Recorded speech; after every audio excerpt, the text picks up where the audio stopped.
तो hello guys, कैसे हैं आप लोग? उम्मीद करते अच्छे होंगे। मैं आपका दोस्त कान्हा और आप देख रहे हैं कान्हा इलेक्ट्रॉनिक जीनियस।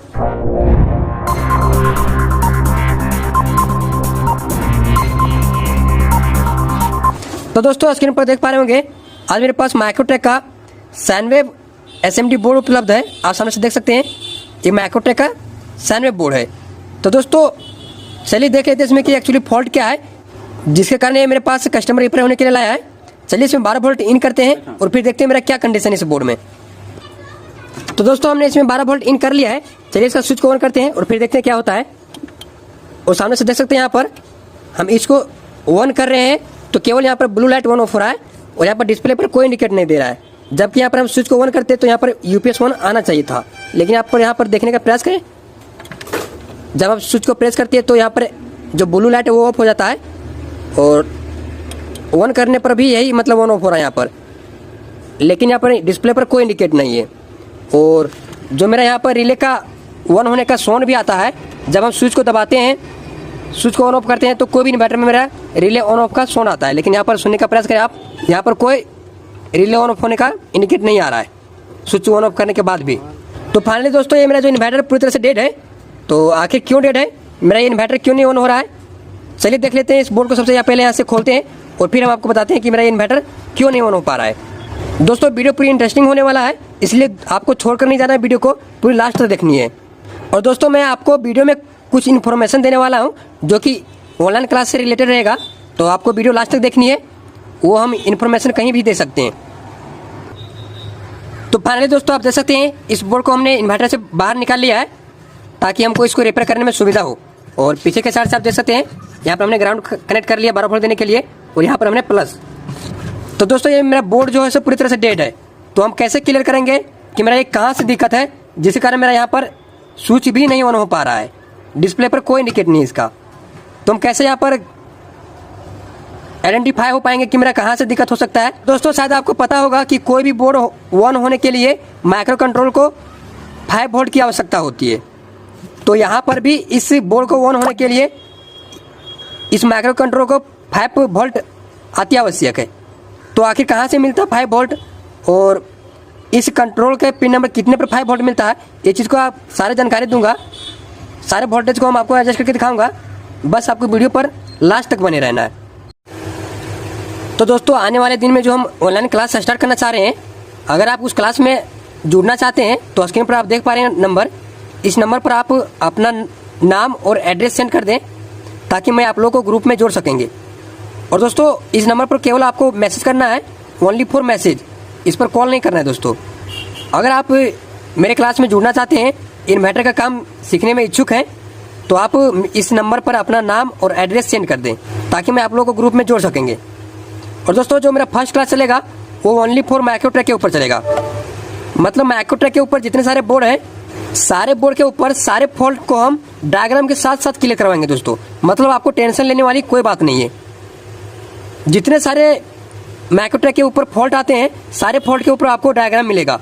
मतलब आपने अगर मेरी क्लास की वीडियो देख लिया, जो मेरा ऑनलाइन क्लास चलेगा वहाँ पर जो हम वीडियो डालेंगे बना के डायग्राम के साथ साथ, अगर आपने वो वीडियो देख लिया तो आपको हमसे पूछने का जरूरत नहीं पड़ेगा कि सर आपने यहाँ से कैसे डायग्राम बनाया और यहाँ पर मेरा कैसे यहाँ पर वोल्ट मिल रहा है।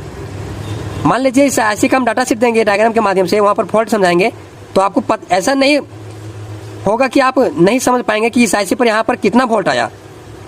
मतलब आपको डायग्राम देख कर ही पूरी फॉल्ट को समझ में आ जाएगा, ये हम आपको गारंटी दे सकते हैं। तो दोस्तों आप लोगों को मैं ज़्यादा कुछ कहना नहीं चाहूँगा। अगर आप माइक्रोटेक के ऊपर जितने सारे फॉल्ट हैं उसका काम सीखना चाहते हैं तो फटाफट इस नंबर पर अपना एड्रेस और नाम सेंड कर दें ताकि मैं आप लोगों को ग्रुप में जोड़ सकेंगे। और दोस्तों आप यहाँ पर एक चीज़ और ध्यान से सुन लें कि जो मेरा ये स्क्रीन पर नंबर दिख रहा है वो कुछ ही दिन तक यहाँ पर अवेलेबल रहेगा, कुछ दिनों के बाद यहाँ पर नंबर को डिलीट कर दिया जाएगा। तो अगर आप मेरे ऑनलाइन क्लास में जुड़ना चाहते हैं तो अपना नाम और एड्रेस लिख दें। अभी मैं फिलहाल सभी लोगों को इकट्ठा कर रहा हूँ एक ग्रुप में। सारे लोग जितने सारे मेरे क्लास में जुड़ना चाहते हैं, सारे लोगों को मैं एक ग्रुप में इकट्ठा कर रहा हूँ। मेरा क्लास जो चलेगा वो 5 सितंबर से चलेगा दोस्तों। मेरा क्लास 5 सितंबर से ओपन हो जाएगा। तो मतलब अभी आपके पास 1 मंथ का टाइम है। और जो स्क्रीन पर दिख रहा है आपको नंबर, वो शायद मतलब कभी भी ये डिलीट हो सकता है, क्योंकि हमको ज़्यादा कैंडिडेट को रखना नहीं है। तो अगर आप काम सीखना चाहते हैं तो अपना नाम और एड्रेस जल्दी यहाँ पर सेंड कर दें, क्योंकि मैं बार बार बता रहा हूँ यहाँ पर आपको कि मैं ज़्यादा कैंडिडेट को रखने वाला नहीं हूँ। मेरा जो सोच है, जितना मैं कैंडिडेट को सोच रखा हूँ उतना अगर पूरा हो जाएगा तो आप कितनों अपना नंबर सेंड कर आप काम सीखना चाहें, मैं ज़्यादा कैंडिडेट को नहीं रखूँगा उस टाइम। तो चलिए फाइनली दोस्तों इस बोर्ड को देख लेते हैं कि मेरा आखिर क्यों नहीं इस बोर्ड ऑन हो पा रहा है। इस माइक्रो कंट्रोल को 5 वोल्ट मिल रहा है या फिर नहीं मिल रहा है, या फिर जो भी प्रॉब्लम है यहाँ पर देख लेते हैं हम। चलिए इसमें 12 वोल्ट देते हैं और फिर इसका फॉल्ट आउट क्लियर करते हैं। तो दोस्तों इस बोर्ड को 5 वोल्ट मिल रहा है कि नहीं मिल रहा है, इसको चेक करने के लिए हम इसमें 12 वोल्ट इन कर लिए, जैसा कि हम आपको चेक करके दिखा दे रहे हैं। आप देख सकते हैं यहाँ पर मेरा 12 वोल्ट के करीब यहाँ पर आ रहा है, जो मेरा बैटरी चार्ज है यहाँ पर आ रहा है। तो दोस्तों ये मेरा माइक्रो कंट्रोल का पिन नंबर 1 है जो 5 वोल्ट इन होता है। इस माइक्रो कंट्रोलर के पिन नंबर 1 पर 5 वोल्ट इन होता है, उसके बाद मेरा ये बोर्ड ऑन होता है, उसके बाद ये मेरा माइक्रो कंट्रोल काम करता है। तो चलिए इस माइक्रो कंट्रोल के पिन नंबर 1 पर 5 वोल्ट चेक कर लेते हैं कि मेरे यहाँ पर 5 वोल्ट मिल रहे हैं कि नहीं।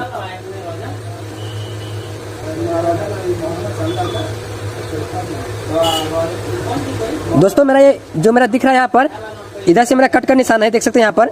तो मेरा पिन नंबर 1 मेरा ये है। तो चलिए यहाँ पर 5 वोल्ट चेक करते हैं। तो स्क्रीन पर आप देखने का प्रयास करें, यहाँ पर मेरा 5 वोल्ट नहीं बन रहा है, मतलब 0.34 इस तरह करके बन रहा है, मतलब यहाँ पर मेरा फिलहाल 0 वोल्ट है। तो यहाँ पर मेरा 5 वोल्ट नहीं बन रहा है, इसीलिए मेरा यहाँ पर मेरा बोर्ड नहीं ऑन हो रहा है। तो मेरा यहाँ 5 वोल्ट क्यों नहीं बन रहा है, ये चीज़ को हम चेक करते हैं। तो ये चीज़ को चेक करने के लिए हम आपको यहाँ पर एक चीज़ और क्लियर करना चाहूँगा कि मेरा यहाँ पर 5 वोल्ट कौन कौन कंपोनेंट के माध्यम से होकर आता है, ये चीज़ हम आपको समझाने का प्रयास करेंगे। चलिए आपको वहाँ पर प्रिंट को दिखा देते हैं आपको कहाँ से मेरा 5 वोल्ट आता है। तो दोस्तों 5 वोल्ट के लिए यहाँ पर एक रेगुलेटर लगाया गया है जिसका नंबर 7805 है। आप देख सकते हैं यहाँ पर 7805 है। तो यहाँ से मेरा 5 वोल्ट आउट होता है। अब इधर से हम आपको दिखाने का प्रयास करेंगे। यहाँ पर ग्राउंड, यहाँ पर 12 वोल्ट इन होता है और यहाँ से 5 वोल्ट आउट होता है, जो कि एक प्रिंट के माध्यम से आप देख सकते हैं। यहाँ से इधर से होते हुए यहाँ पर हम इस प्रिंट को ट्रैक कर लिए हैं, आप भी ट्रैक करके देख सकते हैं। अब जैसे इधर से होते हुए मेरा यहाँ से इस प्रिंट सीधा यहाँ पर अंत हुआ है, यहाँ पर मेरा ये प्रिंट अंत हुआ है। तो चलिए यहाँ पर ये प्रिंट को हम चेक करते हैं।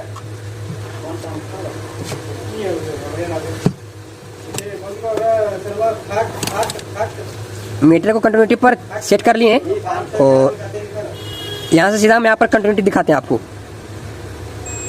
मीटर यहाँ पर बोल रहा है, सामने देखने का प्रयास करें, मतलब यहाँ तक मेरा प्रिंट ठीक ठाक है। अब इस साइड से देखते हैं मेरा प्रिंट कहाँ पर आया हुआ है। ये प्रिंट सीधा मेरा यहाँ पर आया हुआ है, ये वाला प्रिंट है दोस्तों। चलिए यहाँ पर भी हमको कंटिन्यूटी दिखा देते हैं आपको एक बार। आप सुनने का प्रयास करें दोस्तों, यहाँ पर कंटिन्यूटी मिल रहा है। तो फाइनली यहाँ तक मेरा ट्रैक प्रिंट ओके, पूरी तरह से ओके है। आगे यहाँ पर देख सकते हैं, यहाँ से मेरा एक रेजिस्टेंस लगा हुआ है जो कि R27 के नाम से दर्शाया गया है। यहाँ से मेरा वोल्ट आउट होता है, इस कैपेसिटर के माध्यम से करंट को फिल्टर किया जाता है। और एक और रेजिस्टेंस जो R28 के नाम से दर्शाया गया है, यहाँ से होकर मेरा इधर से आउट होकर पिन नंबर 1 पर 5 वोल्ट मिलता है। तो चलिए देख लेते हैं। यहाँ इसके बीच मेरा 2 रेजिस्टेंस, एक जीनर और एक कैपेसिटर लगे हुए हैं। देखते हैं मेरा यहाँ पर इसमें से कोई फॉल्ट है। तो दोस्तों इसमें मैंने 12 वोल्ट इन कर लिया है। चलिए वोल्ट को एडजस्ट करके देखते हैं। सीधा यहाँ पर हम 5 वोल्ट चेक करते हैं। तो दोस्तों यहाँ पर आप देखने का प्रयास करें, यहाँ पर मेरा 5 वोल्ट मिल रहा है, मतलब 78 मेरा 5 जो रेगुलेटर लगा हुआ है वो पूरी तरह से ओके है। अब आगे मेरा रेजिस्टेंस लगा रहता है जो R27 के नाम से दर्शाया गया है, ये मेरा 27K का है दोस्तों। ये मेरा रेजिस्टेंस 27K का है। तो चलिए यहाँ पर चेक कर लेते हैं। इसके इनपुट पर मेरा वोल्ट अवेलेबल है, आउटपुट पर हम देखते हैं। यहाँ पर आप देखने का प्रयास करें, आउटपुट पर मेरा कोई वोल्ट नहीं है। इसके इनपुट पर वोल्ट है बट आउटपुट पर मेरा कोई वोल्ट नहीं है। तो यही वोल्ट मेरा यहाँ सीधा पिन नंबर 1 पर मिल रहा है, 34 और यहाँ पर मेरा 42।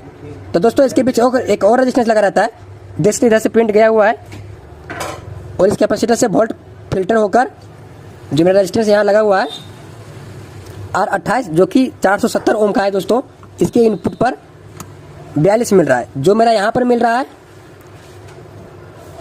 यही वोल्ट यहाँ पर मिल रहा है और इस रेजिस्टेंस के आउटपुट पर मेरा कुछ वोल्ट ड्रॉप होकर 34 वोल्ट के 0.34 वोल्ट मिल रहा है यहाँ पर, और यही वोल्ट मेरा इस पिन नंबर 1 पर मिलता है।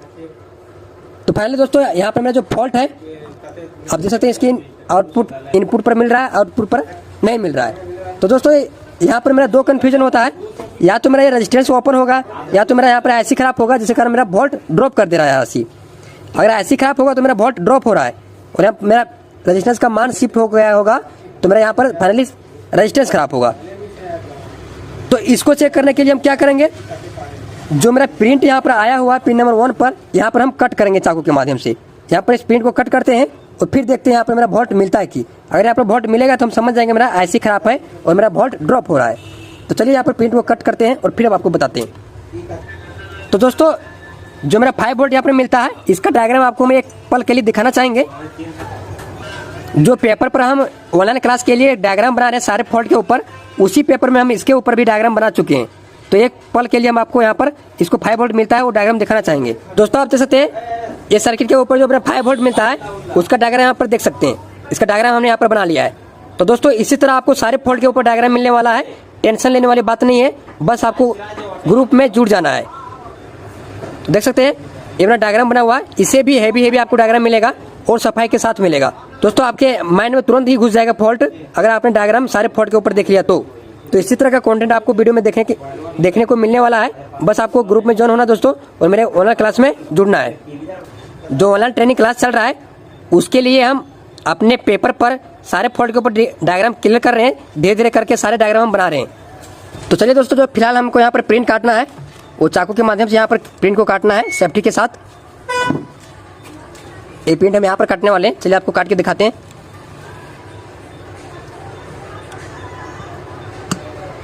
सेफ्टी के साथ यहाँ पर काटना है दोस्तों और यहाँ पर कंफर्म हो लेना है कि मेरा यहाँ पर प्रिंट कटा कि नहीं। हमने यहाँ पर इसको काट लिया है, चलिए कंफर्म हो लेते हैं मेरा ये प्रिंट कटा कि नहीं कटा।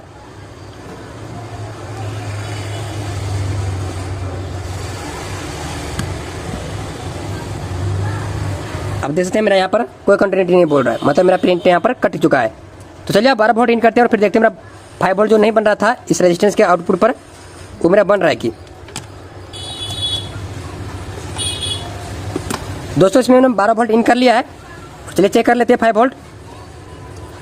यहाँ से ग्राउंड करते हैं और इसके इनपुट पर तो मेरा 5 वोल्ट मिल रहा था, इसके आउटपुट पर नहीं मिल रहा था। चलिए चेक कर लेते हैं आउटपुट पर।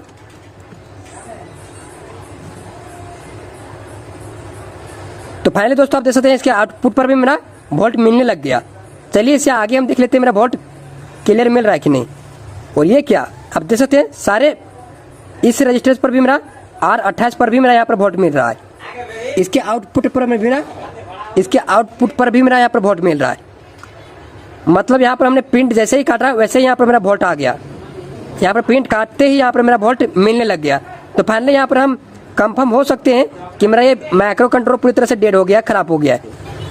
तो दोस्तों आप यहाँ पर देख सकते हैं प्रिंट काटे हैं, यहाँ पर हम इस मीटर का प्रोब बढ़िया से कनेक्ट करते हैं ताकि दोनों प्रिंट यहाँ पर कनेक्ट हो जाए। तब देखते हैं मेरा वोल्ट यहाँ पर ड्रॉप हो रहा है क्या। दोस्तों यहाँ पर हम प्रिंट जब यहाँ पर जो दोनों प्रिंट को काटे हैं वो मीटर का प्रोब से मेल कर रहे हैं, तो देख सकते हैं मेरा वोल्ट ड्रॉप हो रहे हैं। जैसे यहाँ पर हटाते हैं और यहाँ पर वोल्ट चेक करते हैं मेरा वोल्ट मिल रहे हैं। तो इसका मतलब यहाँ पर मेरा जो माइक्रो कंट्रोलर पूरी तरह से खराब है, जिसके कारण मेरा यहाँ पर वोल्ट ड्रॉप हो रहे हैं। तो दोस्तों यहाँ पर हम माइक्रो कंट्रोलर न्यू लगाएंगे, मैं आपको दिखा देते हैं मेरे पास न्यू माइक्रो कंट्रोलर भी अवेलेबल है। आप देख सकते दोस्तों पूरी मेहनत करने के बाद ये माइक्रो कंट्रोलर को हम मंगवा पाए हैं। मार्केट में आपको कहीं नहीं मिलने वाला ये माइक्रो कंट्रोलर, मेरे थोड़ा बहुत पहुंच होने के कारण इस माइक्रो कंट्रोलर को हम ले पाए कहीं से। तो इस माइक्रो कंट्रोलर को हम यहाँ पर इंस्टॉल करेंगे और फिर देखेंगे मेरे यहाँ पर जो 5 वोल्ट ड्रॉप हो रहे हैं वो मेरा सुधरता है कि नहीं और मेरा बोर्ड वर्क में आता है कि नहीं। तो दोस्तों आज का वीडियो जो है सो पूरी तरह से लंबा हो रहा है, इसलिए आगे का प्रोसेस हम बताएंगे आपको नेक्स्ट वीडियो में, पार्ट 2 वीडियो में। ये मेरा पार्ट 1 वीडियो रहेगा, पार्ट 2 वीडियो में आपको बताएंगे कि माइक्रो कंट्रोलर कैसे चेंज किया जाता है, खास करके इस बोर्ड में। और माइक्रो कंट्रोलर चेंज करने के पहले आपको कौन कौन सी सावधानी बरतनी चाहिए ताकि आपका फिर से माइक्रो कंट्रोलर खराब ना हो जाए। जी हाँ दोस्तों आपने यहाँ पर सही सुना, जब भी आप इस बोर्ड में माइक्रो कंट्रोलर चेंज कर रहे हैं तो उसके पहले कुछ आपको सावधानियाँ बरतनी होगी, जो कि आप गलती कर बैठते हैं। अगर उस गलती को आपने नहीं सुधारा पहले तो आपका MOSFET तो आपका ये माइक्रो कंट्रोलर लगाते ही भस्ट हो जाएगा। तो वो सारे प्रोसेस हम आपको पार्ट 2 वीडियो में बताएंगे दोस्तों। तो आप लोग पार्ट 2 वीडियो का इंतजार करें, बहुत जल्द आप लोग के लिए पार्ट 2 का वीडियो बनाने वाले हैं। तो दोस्तों शायद हो सकता है जो नेक्स्ट वाली वीडियो आपको अपलोड मिलेगी वो शायद हो सकता है पार्ट 2 ही रहेगा, दोस्तों चैनल को अगर आपने सब्सक्राइब नहीं किया है तो चैनल को सब्सक्राइब कर लें। और दोस्तों मैं आपको पहले भी बताया और अभी भी बता रहा हूँ कि अगर आप काम सीखना चाहते हो जल्दी जल्दी अपना सीट बुक कर लें, नहीं तो मैं ज़्यादा कैंडिडेट को रखने वाला नहीं हूँ। मेरा कुछ रूल्स है, जब मेरा रूल्स के अनुसार कैंडिडेट पूरे हो जाएंगे तो मैं उससे ज़्यादा कैंडिडेट को नहीं ऐड करूँगा। उसके बाद आप बोलोगे कि सर मुझे भी ऐड कीजिए, तो उसमें कोई उपाय नहीं होने वाला आपका। तो चलिए दोस्तों, फिर मिलते हैं पार्ट 2 वीडियो के साथ। तब तक के लिए अपना परिवार का ख्याल रखें। Thank you for watching video.